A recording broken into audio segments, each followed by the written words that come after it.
अब एक्सपोनेंशियल का डिफरेंशिएशन पढ़ लिए थे, उसके बाद हमको सीखना है वैसे जैसे एक होता है इन्वर्स ट्रिग्नोमेट्रिकल फंक्शन का भी डिफरेंशिएशन, वो ज़्यादा क्लास 12th में है ना, ज़्यादातर उसका पोर्शन क्लास 12th में, क्लास 11th में नहीं है। तो हम फार्मूला लिखवा देंगे, आप याद कर लीजिएगा। लेकिन अभी जो हम सीखेंगे वो प्रोडक्ट रूल सीखेंगे, डिफरेंशिएशन का प्रोडक्ट रूल। मतलब कि अगर डिफरेंशिएशन दो फंक्शन का हो, एक फंक्शन f(x) हो और एक फंक्शन g(x) हो, दोनों प्रोडक्ट फॉर्म में हो और उसको हमको क्या करना है, डिफरेंशिएट करना है x के रिस्पेक्ट में। मतलब कि डिफरेंशिएशन ऑफ x³ और sin x हमको करना हो विथ रिस्पेक्ट टू x। तो ऐसा नहीं है इसमें कि जैसे हम लोग एडिशन वाला में क्या किए थे, याद होगा आपको कि अगर दो फंक्शन का एडिशन हुआ करता था x³ प्लस sin x, तो इसका डिफरेंशिएशन बहुत आसानी से हम कर देते थे कि पहले x³ को डिफरेंशिएट कर देंगे और फिर sin x को डिफरेंशिएट कर देंगे, प्लस में है तो। लेकिन प्रोडक्ट में ये रूल नहीं चलता है। प्रोडक्ट में ये रूल नहीं चलता है कि आप इसको एक बार डिफरेंशिएट कर दो, फिर गुना लिख दो और फिर इसको डिफरेंशिएट कर दो। मतलब समझे? मतलब इसमें ऐसा नहीं चलेगा कि आप x³ को डिफरेंशिएट कर दो तो 3x² हो जाएगा और गुना में फिर sin x को डिफरेंशिएट कर दो तो cos x हो जाएगा। ये गलत है, ये आप समझिएगा कि ये क्या है, गलत है। प्रोडक्ट में हम लोग बारी बारी से फंक्शन को डिफरेंशिएट नहीं कर सकते हैं, या डिवीज़न में हम लोग बारी बारी से फंक्शन को डिफरेंशिएट नहीं कर सकते हैं। ये ध्यान देने वाली बात है। तो फिर इस प्रोडक्ट वाले को डिफरेंशिएट कैसे करेंगे? तो प्रोडक्ट वाला में क्या किया जाता है कि जो पहले मिला, जैसे f(x) मिला, उसको डिफरेंशिएट कर दो। मतलब differentiation of f(x) with respect to x। ये करने के बाद इसको एकदम प्रिंट आउट कर दो, जैसे g(x) है, जो फंक्शन है एज इट इज़, फिर प्लस लिख दो। पहली बार तुम्हें f(x) मिला, उसको डिफरेंशिएट करके g(x) को एज इट इज़ लिखे, फिर आप दोबारा g(x) को डिफरेंशिएट करो, मैंने differentiation of g(x) with respect to x, और फिर किसको बाहर रख दो, f(x) को एज इट इज़। मतलब समझे? बोलो। मतलब समझे हम क्या बोले कि f(x) हमारा और g(x) दो फंक्शन प्रोडक्ट में है, तो पहले f(x) को डिफरेंशिएट करो, g(x) को प्रिंट आउट कर दो, फिर प्लस में क्या कर दो, g(x) को डिफरेंशिएट कर दो और f(x) को प्रिंट आउट कर दो। ये एक फार्मूला है आपका, ये आपको याद रखना है। कोई दिक्कत? अब ये क्वेश्चन मान लो x³ इंटू sin x है, इसको हमको डिफरेंशिएट करना है। तो सबसे पहले हम क्या करेंगे, सबसे पहले हम मान लेंगे कि ये मेरा f(x) है और ये हमारा g(x) है। तो सबसे पहले हमने f(x) को क्या किया है, डिफरेंशिएट। तो differentiation of x³ with respect to x, और एज इट इज़ किसको रखेंगे, sin x को, फिर प्लस। अब क्या करेंगे, sin x को डिफरेंशिएट करेंगे, जो बाहर किए हैं उसे डिफरेंशिएट करेंगे। तो differentiation of sin x with respect to x, और एज इट इज़ कौन रहेगा, अब f(x) रहेगा। मतलब x³ को हम एज इट इज़ रहने देंगे। तो इसका मतलब इसका आंसर क्या हो जाएगा, बताओ आप। x³ का डिफरेंशिएशन क्या होगा, x के रिस्पेक्ट में 3x 3 - 1 यानी कि 2 होगा। sin x को एज इट इज़ रहने देना है, फिर प्लस sin x का डिफरेंशिएशन क्या होता है, cos x, x³ को एज इट इज़ रहने देना है। मतलब फाइनली आंसर आपका क्या हो जाएगा, 3x² sin x plus x³ into cos x। बात समझे? कहने का मतलब पहले जो मिला उसको डिफरेंशिएट कर दो, दूसरे वाले को एज इट इज़ रहने दो, फिर दूसरे वाले को डिफरेंशिएट करो, पहले वाले को एज इट इज़ रहने दो। ये आप याद रख लीजिएगा, एग्जाम्पल के रूप में लिख सकते हैं। एक और बात इम्पोर्टेंट है, नोटेशन है आपका, याद रखिएगा, इम्पोर्टेंट नोटेशन। इसको ज़रा मिटाएंगे हम, आप प्रिंट आउट कर लीजिए। एक इम्पोर्टेंट नोटेशन क्या है कि जैसे आप dy बाई डी एक्स को क्या बोलते हैं, डिफ्रेंशिएशन। इसको आप y डैश भी लिख सकते हो। क्या लिख सकते हो, y dash. dy by D x को अगर y डैश लिखते हो तो माना जाता है कि y को आप एक बार डिफ्रेंशिएट किए हो। कोई दिक्कत? अगर u है मान लीजिए और इसका डिफ्रेंशिएशन अगर आपको लिखना है D you by D x करना है तो u पे आप डैश कर दो, इसका मतलब माना जाएगा कि आप u को डिफ्रेंशिएट किए हो। ये नोटेशन है, आपको याद रखना है। दूसरी चीज़ कि कभी कभी अगर मान लीजिए आपके पास कोई फंक्शन f(x) है और इसको डिफ्रेंशिएट करना है तो आप इसको क्या लिख सकते हो, f डैश एक्स। तो f डैश एक्स का मतलब क्या समझा जाएगा कि आप f(x) को एक बार डिफ्रेंशिएट किए हुए हो। ये बात याद रहेगा। तो अब अगर हम बोलें कि अगर हमको दो फंक्शन को डिफ्रेंशिएट करना हो u और v को x के रिस्पेक्ट में मान के चलिए, और u और v कांस्टेंट नहीं है, u भी फंक्शन ऑफ x है और v भी फंक्शन ऑफ x है, तो आप u मिला तो u को आप डिफ्रेंशिएट कर दो, u डैश। u को डिफ्रेंशिएट कर दिए, v को एज इट इज़, फिर प्लस, फिर किसको डिफ्रेंशिएट करेंगे, v को डिफ्रेंशिएट कर देंगे, u को एज इट इज़। तो ये भी आप फार्मूला याद रख सकते हो, u डैश v और प्लस v डैश u। इसको प्रिंट आउट कर लीजिए। अब हम लोग प्रोडक्ट ऑफ डिफ्रेंशिएशन करने सीख गए, अब डिवीज़न को सीखेंगे। तो डिवीज़न का भी फार्मूला हम लोग याद करेंगे, ठीक है ना। तो ये भी याद कर सकते हो, ये भी याद कर सकते हो घेर के, और अगला जो डिवाइड वाला लिखवाएंगे वो भी।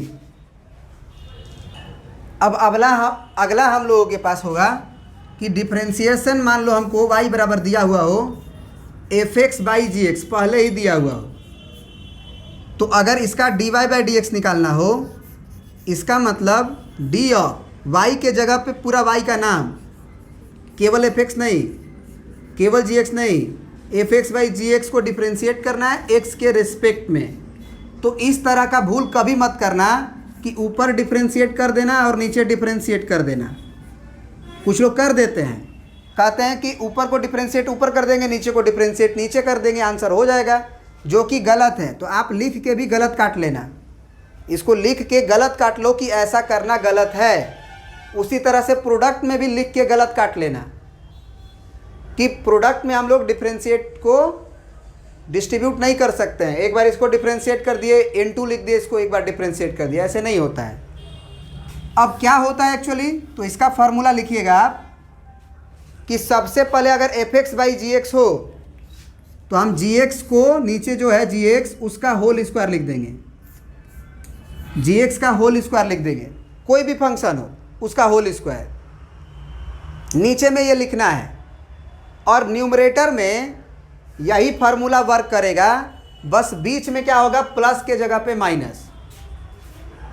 मतलब f(x) बाई जी एक्स है तो पहले अगर कोई बंदा यहाँ से चलना शुरू करेगा तो उसे f(x) ना मिलेगा, ऐसे थोड़ी पढ़ते हो, gx पढ़ते हो। पहले पढ़ते क्या हो, f(x) बाई जी एक्स।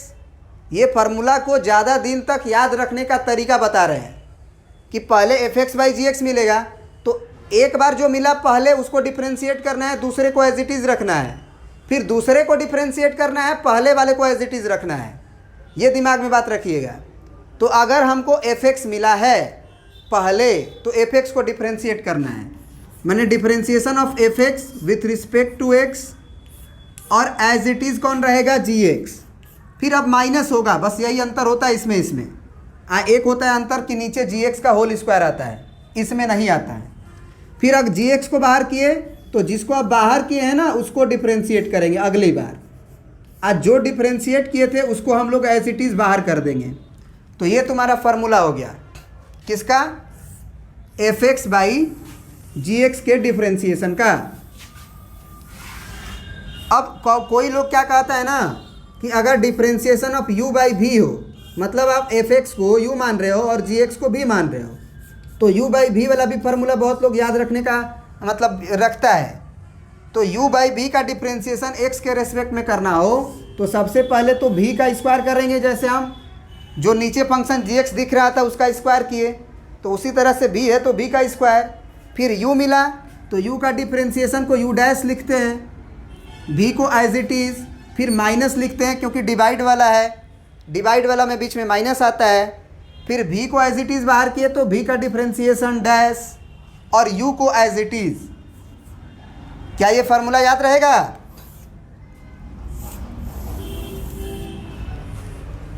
सारा चीज़ का प्रूफ एग्जिस्ट करता है, हम लोग सारा चीज़ का प्रूफ देखेंगे। प्रिंट करिए पहले इतना, है ना। u बाई v वाला पे भी हम एक क्वेश्चन कर लेते हैं। जैसे डिफ्रेंसिएशन ऑफ यहाँ लिखा हो एक्स स्क्वायर और डिवाइडेड बाई यहाँ लिखा हो एक्स क्यूब प्लस 2x, इसका डिफ्रेंसिएशन करना हो x के रेस्पेक्ट में। मतलब आपको क्वेश्चन ना इस तरह से देगा नहीं, ये तो बनाना है आपको दे देगा कि y बराबर आपके पास है एक्स क्यूब डिवाइडेड बाई नीचे है तुम्हारा x का पावर 4 और प्लस 3x 7 है, मान के चलो। इसको डिफ्रेंशिएट करना है, dy बाई dx निकालना है। तो तुमको यहाँ पे समझना होगा कि हमको दो फंक्शन का डिवाइड दे दिया गया, एक fx है और एक gx है, मैंने u बाई v है। बात समझ रहे हो? तो अगर इसे u समझते हो, इसे v समझते हो, तो फार्मूला क्या है dy बाई dx का, u बाई v वाला का? सबसे पहले तो v का स्क्वायर लिखते हैं और ऊपर जो u मिला, जो याद रखना u बाई v में पहले u पढ़ते हो, इसमें माइनस है, फर्क पड़ जाएगा। अगर आप v को डिफ्रेंशिएट कर दिए, u को एज इट इज़ बाहर कर लिए तो गड़बड़ हो जाएगा। इसके पहले वाला जो फार्मूला था u इंटू वी वाला, उसमें बीच में प्लस था, तो कहीं करो बाद में पहले कोई दिक्कत नहीं है, क्योंकि u इंटू वी है, उसको v इंटू यू भी लिख सकते हो। u इंटू वी है, उसको v इंटू यू नहीं लिख सकते हो।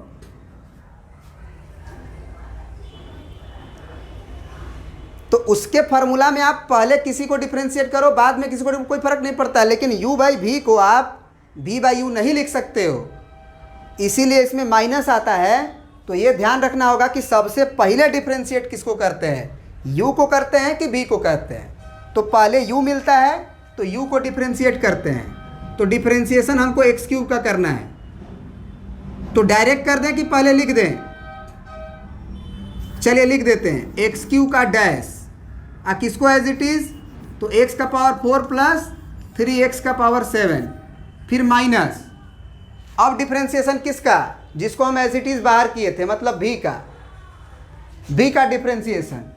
तो यहाँ पे हो जाएगा तुम्हारा x का पावर 4 प्लस 3x का पावर 7, उसका डैश। अभी बताएं डैश का मतलब कि डिफ्रेंशिएशन करना है, वो लिखने का तरीका है केवल। एज इट इज़ कौन बाहर होगा, तो u बाहर होगा, है ना, u बाहर। अब अगले स्टेप में तुम्हारा आंसर होगा, तो नीचे v का स्क्वायर होता है, तो v का नाम क्या था तुम्हारा, x का पावर 4 अब प्लस 3x का पावर 7 और इसका स्क्वायर। अब डिफ्रेंशिएट करो तो एक्स क्यू का डिफ्रेंशिएशन क्या होगा जी, 3x स्क्वायर, और एज इट इज़ इसको रहने देंगे x का पावर 4 प्लस 3x का पावर 7 को, फिर माइनस इसका डैश लिखा हुआ है। तो ये पूरा फंक्शन एडिशन फॉर्म में है, तो एडिशन में हम लोग डिफ्रेंशिएशन को डिस्ट्रीब्यूट कर सकते हैं। मतलब x का पावर 4 का डिफ्रेंशिएशन पहले, तो 4x क्यूब, और फिर प्लस 3x का पावर 7 का डिफ्रेंशिएशन, तो 7 का 3 में गुना हो जाएगा तो 21, और x का पावर 7 में से घटेगा तो 6, और ये एज इट इज़ बाहर। क्या ये बात समझ में आया? और डिवाइडेड बाई अभी v स्क्वायर बाकी है, याद रहे, यही छूट जाता है बच्चों से, तो छोड़ना नहीं है। डिवाइडेड बाई v का स्क्वायर है, आप इसे a प्लस बी के होल स्क्वायर पे तोड़ सकते हो, नहीं तो आप एज इट इज़ इसको ऐसे ही उतार दो। अब थोड़ा सिंप्लीफाई करना होता है डिफ्रेंशिएशन में, तो इसका इसमें गुना करो बारी बारी से, तो 3x का पावर 4 2 6 हो जाएगा, प्लस 3 तिया के 9, x का पावर 7 2 9 हो जाएगा। फिर x क्यूब का गुना इसमें करना है, ये माइनस है तो माइनस रहेगा, 4 इंटू एक्स क्यू का एक्स क्यू में होगा तो x का पावर 6, फिर माइनस प्लस माइनस 21, एक्स का पावर 6 और 3 9 डिवाइडेड बाई। अच्छा एक बात बताओ, इसको होल स्क्वायर कर दें? हमारा कहने का मतलब है, देखो नहीं करोगे तो भी कोई दिक्कत नहीं है। एक्चुअली अभी हम सीख रहे हैं कि u बाई वी का डिफ्रेंशिएशन कैसे करते हैं, सिंप्लीफाई करने नहीं सीख रहे हैं। सिंप्लीफाई करना होगा तो हम कॉमन वॉमन लेके कुछ काटेंगे। ऊपर भी हमको दिख रहा है कि x का पावर 6 कॉमन है और नीचे भी कुछ कॉमन x का पावर होगा ही, तो वो काट सकते हैं, उसमें दिक्कत नहीं है। वो हम नहीं सीख रहे हैं, अभी हम u बाई वी का डिफ्रेंशिएशन सीख रहे हैं। तो क्या तुम्हें ये u बाई वी और u इंटू वी का डिफ्रेंशिएशन समझ में